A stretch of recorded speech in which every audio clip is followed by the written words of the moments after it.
Welcome to Fear-Free Childbirth Podcast with Alexia Leachman, the weekly 9-month podcast to help parents-to-be look forward to their fear-free childbirth. Alexia is a pregnancy and head trash clearance coach and the author of Fear-Free Childbirth, How to Have a Stress-Free Pregnancy and a Positive, Pain-Free Birth. As a mum who's had 2 fear-free and pain-free births, Alexia wants to share with you how she overcame her pregnancy and childbirth fears so that you can look forward to having a fear-free birth too.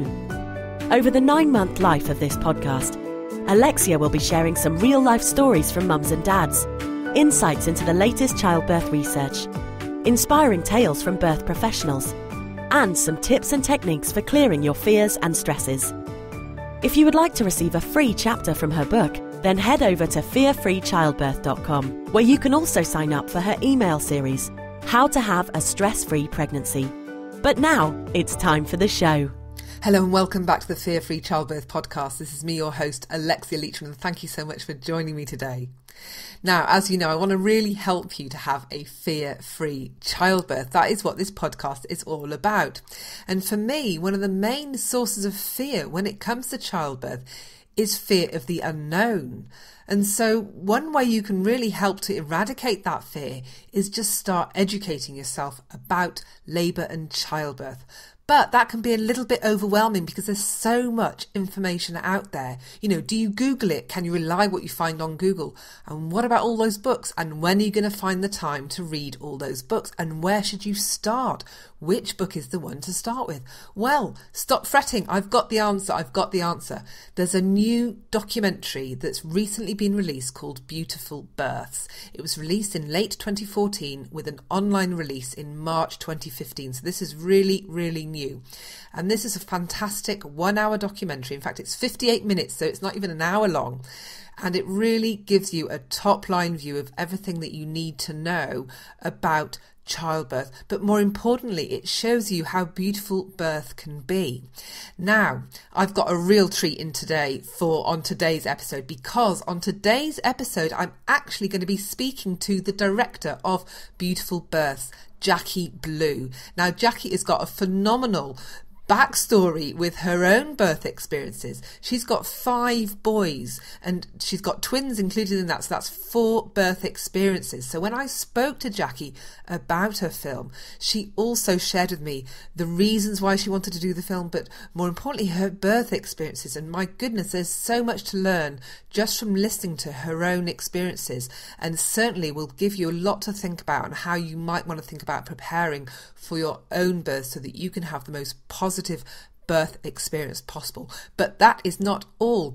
Jacqui has also generously given a massive discount for people who want to buy the film, watch it online. So during our interview, she also shares a discount code. So listen out for the discount code during the interview as well. So I'm not going to go on any more, but I'm just going to hand over now to the time that I spoke to Jacqui Blue all about her film, Beautiful Births, and her own birth story experience. Enjoy the chat. Well, welcome, Jacqui, to the Fear-Free Childbirth Podcast. I'm so pleased to have you on the show. Welcome, welcome, welcome. Thank you so much for having me. I'm so excited. Well, now, you've recently launched the Beautiful Births documentary. And so when was the official launch date of the documentary?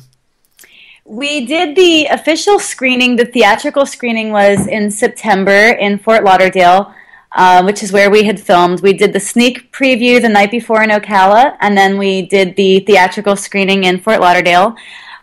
We did a Q&A session afterwards where we had several of the women in the film with me doing a Q&A session. And that was hosted by Gina Kirby of the Progressive Parenting Network. She flew in from Texas just to be there for the screening, and that was really cool. That was great. And then so we launched it. The DVD launch was November 12th, and that's exclusively available through the website. And then we just launched the online streaming Vimeo version, or it's available on Vimeo rather. We just launched that on March 2nd. So it's now available online worldwide. Fantastic, fantastic. So your film is very much a newborn right now. Basically, yeah, it's still infancy and really want to get it out to the world, to women worldwide. Originally, when I made it for what I felt. I didn't know what it was like in other countries, really, aside from what my midwife had told me. But seeing the response worldwide has been amazing. And it's really let me know that there's a need for this. There absolutely is a need. And I just... Would you mind just sort of, I mean, I watched it literally about an hour before coming on the call with you, and I really, really enjoyed it. And I totally agree. There's definitely a need for a film like this for women to watch. But here we are talking about it. So would you mind just letting the listeners know, if they haven't seen your film or don't know anything about your film, would you mind just giving a little bit of an overview as to what Beautiful Births is all about? Absolutely. Well, see, I made Beautiful Births. The idea to make Beautiful Births came to me after I'd had all my children, when a lot of my friends or sisters of friends of friends started coming to me and asking me all sorts of questions, knowing that I'd had 3 hospital births and 1 out-of-hospital birth. I had 1 C-section and 3 VBACs. I had an OBGYN, I had nurse midwives, and I had licensed midwives. A variety of experiences myself, and I was very outspoken about it. On my social media pages, birth was something I became passionate about during all of my own personal experiences with it. So because I was outspoken about it, friends would let me know that, oh, well, I have a friend, or I have a sister, or I have a sister-in-law, or a friend of a friend that's pregnant that wants to know information about either water births or how to avoid having a C-section, or had a C-section and wants to have a VBAC, and you're the only person I know that's had one. So I was getting a ton of questions all the time. And I also know that from my own pregnancy experiences that when I was pregnant personally, and with all the women I've spoken to, when a woman's pregnant, she craves this information and can't get enough of it. And when you turn on the television, all you see is the high risk, emergency C-sections, all the scary stuff, and that's not what my experiences were. And it was not, the women that were coming to me with questions, they wanted to know stuff that wasn't being shown on TV. And so that's when I realized, okay, well, I'm going to film school and I'm passionate about this subject. What can I do? I can take my skills and my talents and my passions and fuse them into one and make a film. So that's what I was able to do, and that's what Beautiful Births, that's how Beautiful Births was born, the concept of it. I was also really fortunate that during the time that I decided to make this film, my lifelong best friend had become a birth photographer, and she was working at the Ocala Birth Center. She was training to become a doula and was working as a birth assistant and a birth photographer. So she was able to license her photos to me, and that's where all these amazing images came from in the film. Yeah, there were really some lovely, lovely, beautiful images in the film. Really lovely.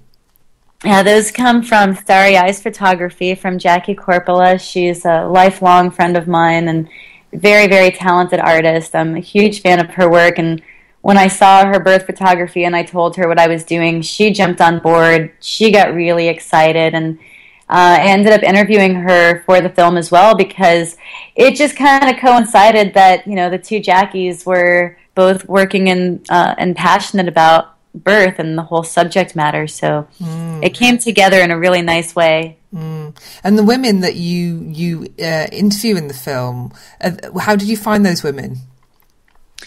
I had put out a call with my midwife. I had actually, in 2011, I sat down with my midwife, Debbie Marin. She owns the Hollywood Birth Center, and she's their head midwife. I had spoken with her in 2011, and I told her what I wanted to do. And then she didn't hear from me for 3 years while I was finishing school and learning, everything I needed to learn to make the project what I wanted it to be. And then when I got back in touch with her about it, she put up flyers and notices at the birth center. She gave me great resources, and all of a sudden my phone was flooded with phone calls, which was great. I had a lot of women who, I wanted to really speak with women who had had in and out of hospital experiences so that we could compare the stories. And because I really wanted to show that difference, because there is a huge difference. And so we narrowed it down. I'd actually interviewed a few more women than had gotten into the film, but unfortunately some of those interviews had gotten lost or some of the files had been corrupted. But the ones I managed to salvage, I was really happy with. The women responded. We put out an ad with the Ocala Birth Center for women who wanted to share their stories, and the Hollywood Birth Center. Now, one thing that really surprised me, I mean, I personally, I've had 2 home births, and I feel very fortunate to have had births like that. And when I was listening to their stories at the beginning of the film, and some of them were sharing how they were being treated by some of the medical staff, I was really quite shocked that women are treated in that way. Even though it was really quite surprising for me that, and I mentioned this to you before we started talking on the podcast, that it looked like they were being bullied, and it's really quite shocking that women are treated in such a way in that hospital environment, isn't it? It really is. It's really sad to me, and I think that's something that really needs to change. Here in America, women in the hospital, you're not allowed to photograph, you're not allowed to videotape anything, and I feel that you should be able to, because women should be protected. And if you're videotaping or your spouse is videotaping the birth of your child and the doctor does something that's not okay and oops, you have it on video, that shouldn't be a liability for the hospital, which it is. It should be the women should have that right to be able to protect themselves when they're being bullied. And then there's another term that I really hate to use, it makes me cringe, but it's very accurate, and that's the term birth rape. And a lot of women, if you go onto the birthing forums and like the online communities with pregnancy and birth, and you'll see that word, that term, birth rape. It's thrown around a lot, and it makes me really sad that women are treated this way. And I feel like if more women know their rights and they know that you don't have to submit to what they tell you, that you're paying them, they work for you, that you have the right, you have rights to your body. They can't do things like episiotomies and forceps without your consent, but they do it anyway. And then, women unfortunately don't have a lot of legal recourse. You sign your rights away, basically saying that you have nothing on video to protect you, so it's your word against theirs, but you've also signed your rights away with the consent forms as soon as you sign and walk into the hospital. And so really having a film like yours so that they can watch that and start educating themselves is really quite crucial with that kind of backdrop for so many women in the US. I feel like some women have no choice. Like I have a cousin of mine who wanted to have a natural birth, and she had some medical problems that unfortunately prevented her from, it's unsafe for her to give birth outside of a hospital. So, but I wanted to make this film and I know like for military, they have no choice. They cannot go to a midwife. The government does not allow it. So they have to go to a hospital. And I feel like for women who have no choice but to go to the hospital, I want them especially to watch my film, because they need to know that they have rights, that they can refuse certain things, and they need to know what Pitocin is and not just be told, okay, we're going to start a Pitocin drip now. They need to know that, okay, well, this has consequences. It can stop your baby's heart. Do you still want us to go ahead and do it? I feel like women should know the risks associated, and in the hospital, they don't want to tell you that. So I want my film to at least spark that idea where they're going to say, well, what is Pitocin, and do I want it? And if they say they're going to give it to me, I can say no. Awesome. And, let's see women take control of birth again. Yeah. That's what I really would like to see happen. And why are so many women not educated about birth? Certainly when I came up to my pregnant, and I was amazed that I hadn't been educated about birth, and I literally knew nothing about this, and I sort of wondered, how did I get to this point in life and not know this stuff? And I just wondered if you got any views on why is it that we just don't know this stuff? Is it because we're just not interested in it, or is it because the education system is failing us, or mothers aren't passing this stuff on? What do you think about that? I think it's a few things, and I think some of it does have a lot to do with media. And, people think, well, I can just turn on the TV and watch, Call the Midwives or One Born Every Minute, or, whatever shows happen to be on about birth and pregnancy at the time, or, and I think a lot of women get their information from TV, or they just trust their doctors. Might have an ulterior motive, that the doctor might not care about what you want for your birth. The doctor might want to just get in, get out, cut the baby out of you, and go home to his own family. There's when you got to follow the money, and that's where Ricky Lake's documentary. What was it called? I forget what it's called. But she did a documentary, but hers focuses heavily on the medical side, the medical community, the business of being born, and they focus on the business side of birth. I wanted to show the other side of birth, but I think a lot of it does have to do with the fact that people don't question their doctors. And if the doctor says, you have to do this, then a woman's going to do it. When you read books, like I didn't know until I was with my midwife during my last pregnancy, my fourth pregnancy. At no point in any of my other pregnancies did anybody discuss diet counseling or nutrition with me with regards to pregnancy. And when I had my midwife was the first time, my licensed midwife, the nurse midwife didn't give me any information about this. The OBGYN definitely didn't give me any information, but my midwife sat down with me and she wrote out we discussed my diet and what I was eating every day. She had me write out a menu, and then she explained to me the reason why she was doing this, because if you watch what you're eating during pregnancy, you can prevent things like toxemia, preeclampsia, gestational diabetes, all by watching what you eat during pregnancy. But the doctors don't tell you this. Why? Because if you get high risk during pregnancy, they make more money off you. And did your midwife at any time talk about the emotional journey of pregnancy with you and how that might affect your baby, or was it just food related?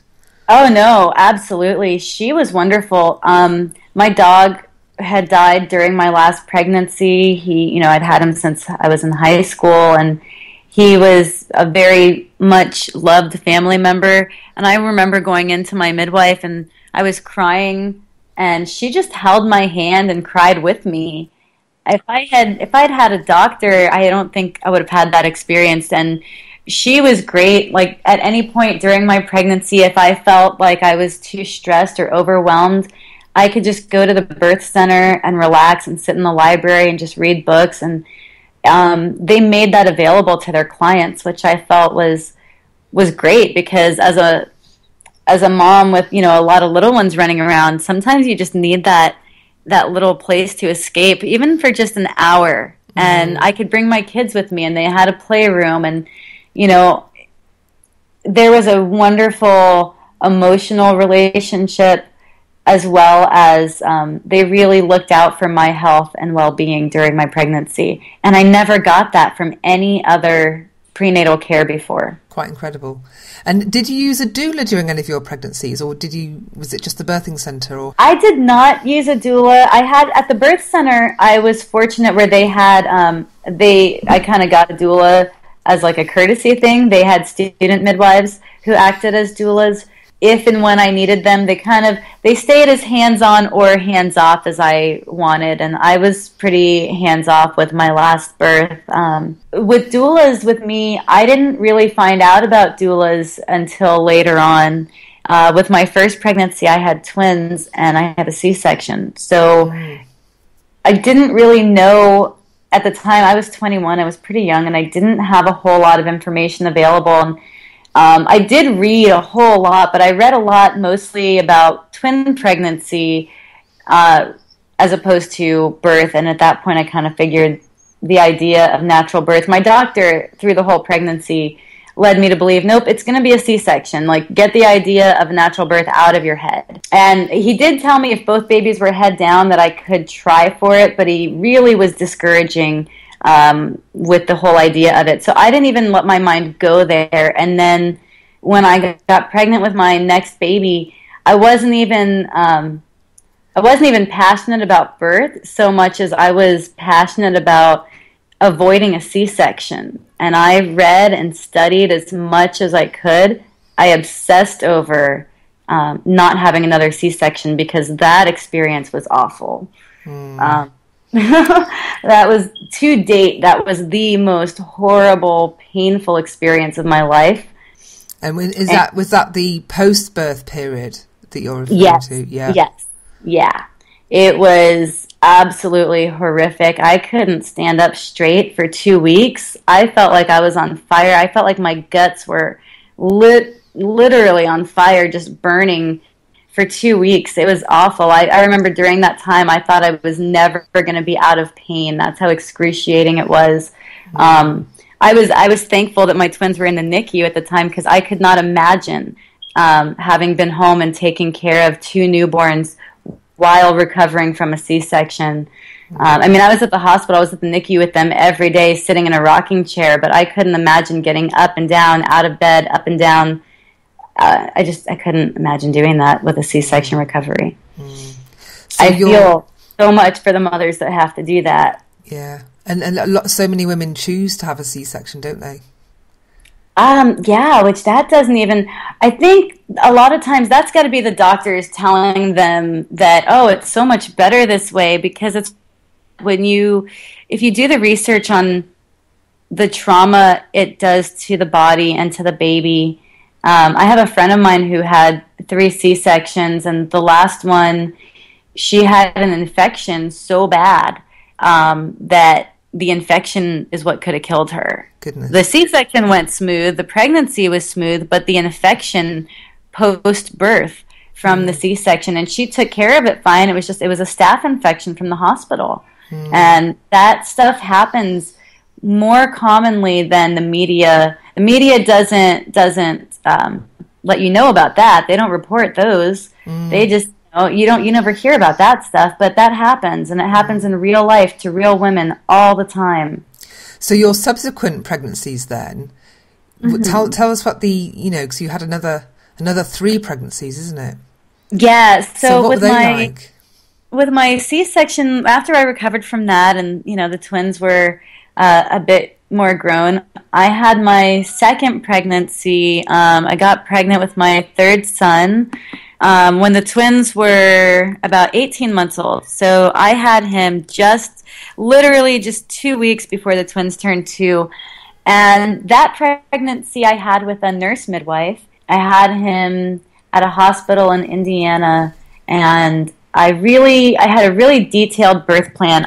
I'd studied throughout that whole pregnancy about VBAC, and I didn't start out passionate about natural birth. I did start out passionate about not wanting another C-section and avoiding surgery. So I studied about every single thing I could: episiotomies, epidurals, Pitocin, what it was, what it could do, the effects it had on labor, the effects it had on me, the effects it had on my baby. I just researched. As a stay-at-home mom, I was fortunate to be able to do that, and so I just researched the whole time. So when it came time to have the baby, I had told my nurse midwife, and I realized at one point that she might be a problem, because I remember telling her during one of my appointments that I wanted to have the baby natural. I did not want an epidural, because I had read about the epidural slowing down labor, and that if labor didn't progress, I could end up with a repeat C-section. And at that time, I had 2 toddlers, and my husband was working 2 jobs. So there was no way I could take care of 3 babies on my own and recover from a C-section. The thought of that was absolutely terrifying. So I told this to my midwife, my nurse midwife, and she looked at me and said, "Don't try to be a hero. You're going to have an epidural. That's the end of it." And at that point I knew, okay, you're going to be a problem. And I wrote out a birth plan, and she also told me that if I did not give birth by my due date, that she was scheduling me a C-section, and she would not let me go even one day over because I was a VBAC and because my babies were close. They were, less than 2 years apart. At that point, I decided, well, I'm not going to the hospital until I'm in active labor. You can schedule a C-section all you want. I won't be there. That was my little rebellious side kicking in. Fortunately, my baby came exactly on his due date, which was rather odd because they don't do that. No. But I also calculated my due dates from my period, and that I realized that was a lot more accurate. The ultrasound due date was not accurate. That was off 2 weeks. That would have caused me to have a C-section. But but I went by my period, and so I was fortunate. And my baby came on his due date, and the nurse midwife didn't even show up until I was pushing. I was really fortunate when I got to the hospital. I showed the nurses my birth plan, and they looked at me with this "oh boy" look, and they gave me this really nice young nurse, and then about 20 minutes into my labor there, they swapped her out with an older woman, and the older woman, I loved her. She came in and she says, "They gave you to me because I'm actually a doula." I was like, "Thank you so much." And she brought me food. She brought me drink. She massaged my feet. She was amazing. And because of her, I had probably, I would consider this a beautiful birth for a hospital experience. It was the best birth experience I could have asked for in a hospital situation. I had the lights dimmed. I had music playing. My mom was there as my cheerleader, and this nurse midwife that wanted to push the epidural on me stayed away until I was pushing the baby out. So it was a beautiful. My next birth would go the same way. I had my next baby in a hospital in Florida. At this time, I had, between the two babies, we had moved back from Indiana. We'd moved back to Florida. So I had my next baby with the same doctor's office that I had my twins with. He had a nurse midwife working in his office. And I had, at that point, I'd already had a successful VBAC, so I didn't think it was going to be a problem. And throughout my whole pregnancy, I continued to research more and more about more natural births, and I couldn't get enough, and I started reading Ina May Gaskin books, and I really just obsessed over the subject matter to the point where I was considering becoming a doula.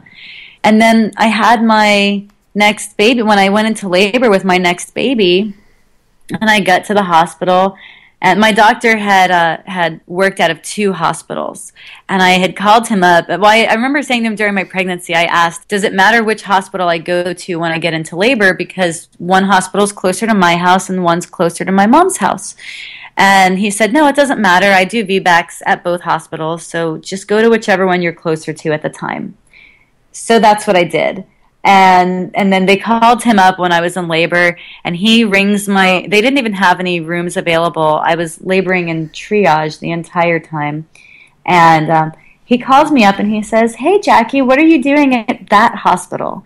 I said, "Well, I'm getting ready to have a baby. What else would I be doing at the hospital?" And he says, "Well, I don't do VBACs at that hospital, so you have to either get to this hospital or you need to somehow push that baby out by 2 p.m., while my nurse midwife is there. Otherwise, you're being signed up for another C-section." And oh my goodness! I lost it. I'm in labor at this point. I lost it on him, and I just started screaming at him and said, "I'll just sign out of here and sign out against medical advice." And I looked at the nurses and I said, "You're not needed to do anything except catch the baby and cut the cord, and I can do that on my own without you." So, I was at this point, I was basically at the hospital just in case anything went wrong, but I basically knew everything I needed to know. I trusted my body. My mom, fortunately, having been there for my last birth, my mom believed in me and she supported me, and she had snuck food. They weren't wanting to let me eat or drink during labor, and my mom saw the success of my previous birth, so she was acting I didn't have a doula, but my mom acted as closely to one as she could have. And she was a great support and a great cheerleader for me. And she brought me like pudding cups and Jello cups so that I had stuff to eat in labor. And we kind of just did it anyway, regardless. And my cousin was there, and she massaged my back. So thanks to my mom and my cousin, I was able to have a somewhat pleasant experience, but it really was not. It was really a traumatic birth experience, with the nurses having to argue with me the entire time and making it as hellish as possible as they could. Once you're in the hospital and they know that you don't want their drugs and you don't want their Pitocin, and that you're going to listen to your body, and that you might be in labor for 12 to 16 hours, that you're not going to go on their clock, they tend to really not like you at that point. So I feel at that point, if you're going to give birth in a hospital, you have to have a good support system with you to fight for your rights and to fight for what you want for your birth. That's a memory, that's an experience that's going to live with you. After that birth experience, I was so depressed.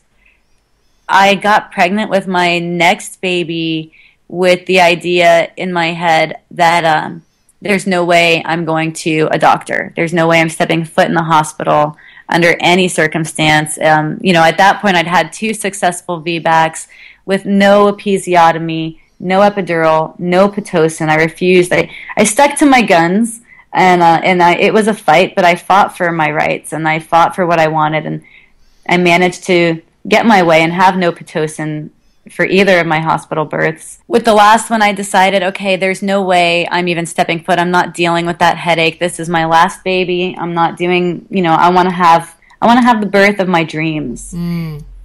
I sought out a birth center that would take VBACs, because a lot of times when you've already had a C-section, sometimes the law will work against you, depending on where you're at.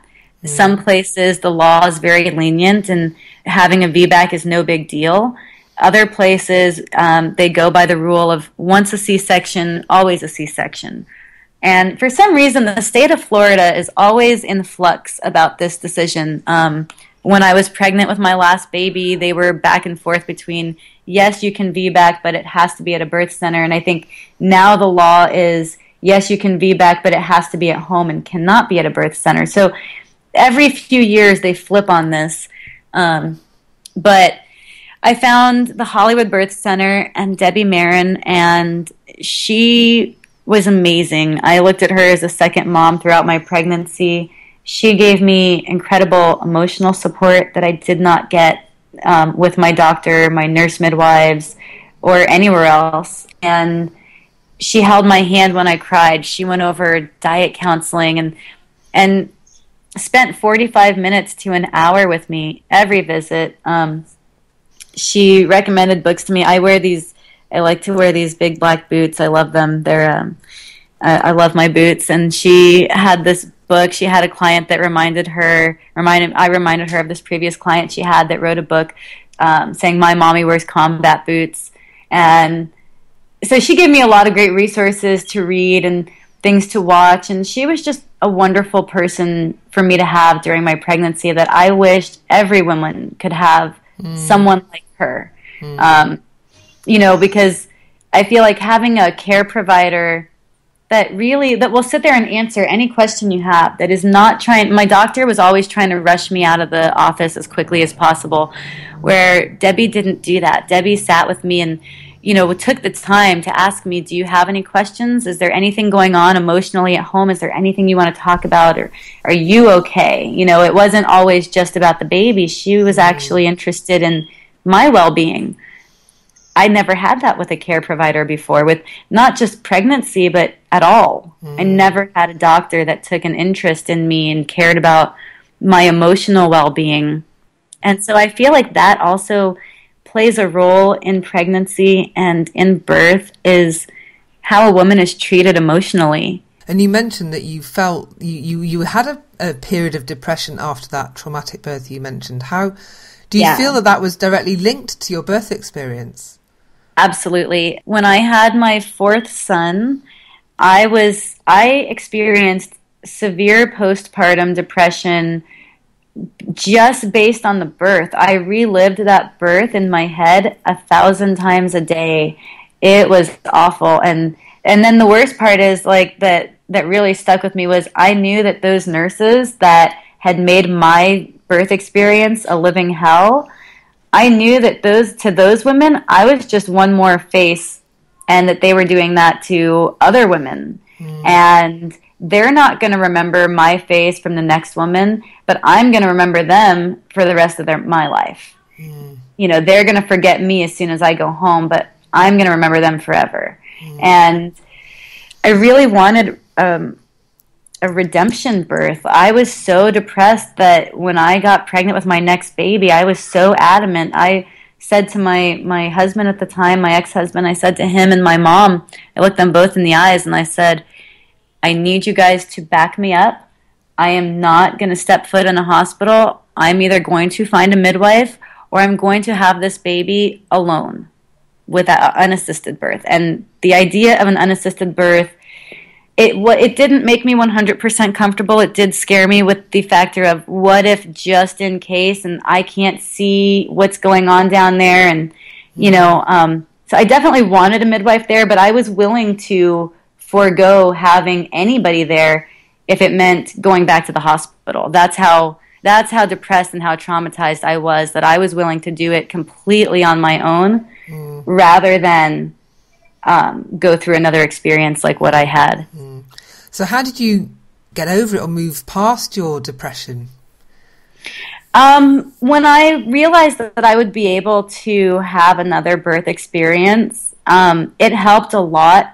Because I felt like, even though that one experience was going to stick with me, I felt like it was therapeutic. It was the catharsis that I needed to be able to kind of, to heal emotionally from that. Because it's an emotional thing that I think people who haven't experienced any sort of birth trauma, they don't really understand, and they just kind of think, well, okay, why don't you just get over it, whatever, it's just one experience, just one day. But to me, birthing experience, that's one of the most important events of my life. That's when I'm meeting one of the most important people I'm ever going to meet.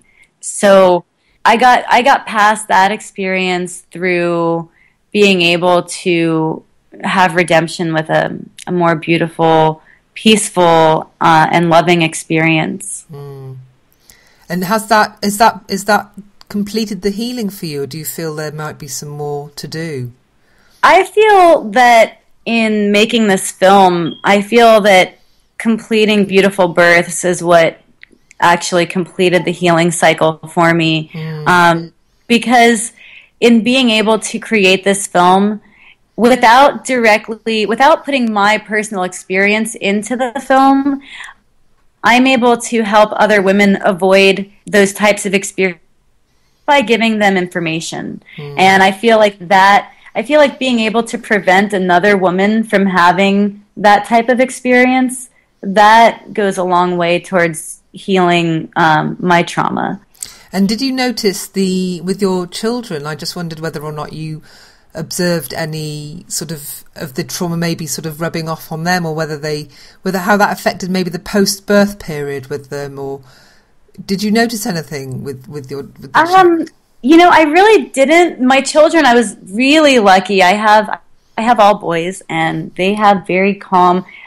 I'm pretty much a very calm person, and most of the time, we all have our moments, but most of the time I'm a pretty calm and laid back person. And my children, when they were babies, when they were infants, they were always very calm. And when they would fuss, I extend nursed with the last two. And with the one that was the traumatic birth, I actually nursed him the longest. I nursed him until he was 3. And he's definitely the most chaotic of my children. I don't know if his birth experience had anything to do with that, if it rubbed off on his personality at all, but when I say chaotic of my children, I mean he's just the most mischievous of them. He's very curious about everything. He's into everything. He's a handful for sure. I wouldn't give him up. I wouldn't trade him for anything. I love him to death, but he's a handful. as a baby, it's funny because I used to always say, and I remember saying to him, I was like, when by the time he was born, he's an Irish twin, so my two middle ones are just a year apart, even born like October 2005 and October 2006. So by the time I had William, I was kind of juggling babies and toddlers, and I remember saying to him all the time when I'd be nursing him, and he was so calm and such a peaceful baby, and I would say, you're not gonna be crazy and give me chaos like your brothers are, who were in the terrible threes at that time. And then of course when he hit the terrible twos and terrible threes, he took it to a whole new level and gave me a run for my money. I don't know how you did it. I just don't know how you did it. Well, he's number 4, and I always say that if anyone's going to give me a heart attack, it's going to be that kid. He's going to give me a heart attack. But it's only because he's just very, very curious. He's into everything. He definitely keeps me on my toes in the best way possible. But he's very curious about his world, and I look at that as a good thing. But he's definitely a handful, and I don't know if that comes from the birth experience or not. So now when you think about your own births, when you sort of look back on them, are you left with a sort of a positive feeling? Do you feel that when you think about birth, it's a positive thing, or is it quite mixed for you? So with my personal experiences, with the first one being a C-section, the second one being a positive hospital VBAC, the third birth being a negative hospital VBAC, and then the fourth birth being the birth of my dreams. It was a beautiful water birth by candlelight with music playing. My son was born to the song Just Like Heaven by The Cure. Oh. It was a beautiful moment. And I feel like when I look back on the whole experience of, the early 20s when I was having my babies, I look at it as a positive thing. Those are moments that when I reflect, even the negative, I was able to learn something from it, and I was able to take that negative experience and heal through my next birth, and then taking all of my experiences and creating art, which is, the documentary. And I feel like art therapy, and hearing other women's negative stories, and then hearing their positive stories, and hearing women who only have positive stories, and hearing women who only have negative stories, and hearing a mix of women who have negative and positive stories. I want to be able to help those women who so far only have the negative stories to turn them into having a positive story as well. Because I feel like birth is such a beautiful, such an empowering, and depending on how you look at it, it can even be such a spiritual experience that I feel like to have that experience robbed from you, and to have it bright and loud and in this sterile and oftentimes hostile environment, which is the hospital, I feel like that really robs a woman from what can be a truly beautiful experience. But I also did experience my own beautiful hospital birth, so it's definitely a possible thing to do. It's just a lot harder to accomplish in a hospital. Well, I mean, we could. I've just noticed how long we've been chatting, and it's been. We could be chatting for ages. It's just been amazing listening to all these birth experiences that you've had. I mean, I feel like I've only had 2. My goodness, I really should get cracking here and have a few more. You have home births, so you're good. Yeah, no, I was very, very fortunate, and it's funny in my most recent birth, when I had a few problems having to. Because my little one was late according to the medical team, not according to my due date, but according to them. And so I was pressured into being monitored. And every time I had to go in and have baby monitored, I remember lying there with these, with all the straps on, thinking, oh my goodness, if I go into labour now, this is the last place I want to be. I need to get home quick. This is the last place I ever want to be if I'm in labour. It just felt like such a horrid environment to be in. And it seemed so odd, because when I was telling people I was going to have a home birth, a lot of people were like, well, why are you doing that? A lot of people still don't realise that home birth is okay, and it's actually fine, and it's probably safer. That education piece still is not getting out there, is it? It really is a shame, because I feel like all women need is to be educated, to be empowered, and you know, there's a lot of really great books on the subject. I mean, I spent 10 years researching this subject during my own experiences, and then even afterwards. There was a time I really thought I was going to go and become a midwife and a doula, and I realized two things. One, I'm an artist, and I honestly don't know how to be or do anything else. It's what I've done my entire life. But I also realized that with 5 young children and now being a single mom, there's no way that I would have the time to put in the hours round the clock the way a midwife does. And I have the utmost respect for midwives, doulas, and the work that they do, that I want to help other women realize they have choices, they have options, and if you don't have the time to do 10 years of research, or you don't have the time to sit down and read a book, which can be lengthy, then take an hour of your time and watch my movie. Yeah, absolutely, absolutely. And certainly that's what I want to try and do with this podcast, where they can just listen to it in little bite-sized chunks, to just start educating themselves and know there is a better way, there is another way, there's a positive way. It doesn't have to be a scary outcome, it doesn't have to be a fearful outcome, that there is. But at the root of that, it's education. It really is. I think a lot of people's fears come from being misinformed, or assuming it has they have to go a particular way. And so just getting the facts, just being informed, can really help a woman so much. So what you've done is amazing. It's an amazing feat that you've pulled that together, and really, you know, it's amazing that you've had to do it as well. You know, why isn't this stuff out there already? Thank you so much for saying that. Yeah, that's exactly how when I realized that this stuff wasn't out there, and then I saw the response. I mean, I put up a mini version on YouTube just before I finished film school, because I wanted to know, I was curious, you know, is it worth my time to go through and make the feature? Are people actually interested in hearing the other side of it? And then I remember when that video got 2,000 views, and I only posted it on my personal Facebook page. I didn't share it anywhere else. And 2 of my friends asked me if they could share it, and I said, please do. And within a week, that video had 2,000 views. And I remember when it had 2,000 views, I thought, wow, okay, I guess people do want to hear this. And then within a few months, it was at half a million views. Oh my goodness.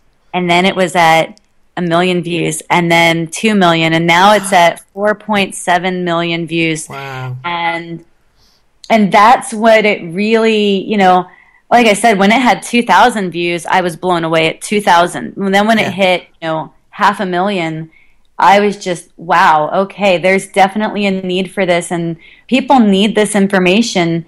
Even if you're pro-hospital, and you, like, that's one of the points I wanted to emphasize, is that because I am biased towards out-of-hospital births, that does not mean in any way that I'm 100% against hospital births. If you're high risk, or if there's any possible chance that there could be something wrong with your baby, or if you just feel safer in a hospital, then by all means, please have your baby where you're comfortable. But even in a hospital, you have rights, and you can have a beautiful experience, and you don't deserve to be bullied at all.